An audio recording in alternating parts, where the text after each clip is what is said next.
Villa tikirik part 7. Bugünkü mövzumuz hovuzdur. Gedişatı bölüşmədən öncə bu 2 həftə ərzində nələr oldu, nələr onlardan danışaq. Dənəsinə 30 manat verdiyimiz pilləkənlara usta indi də 100 manat pul istədi. Bu da ümumilikdə 6000 manat pul deməkdir. Duygularım darmadağın.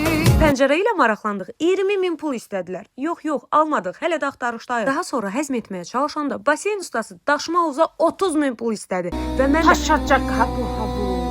deyib qaynatamla dedi ki, özümüz tikərik qat-qat ucuzuna. Usta gəldi, 250 manata yeri qazdı, beton tökdü. 440 manata ona verdi. Daha sonra daşı tikdilər və biz də hovuza lazım olan materialları almaq üçün yollandıq Abşeron ticarət mərkəzinə.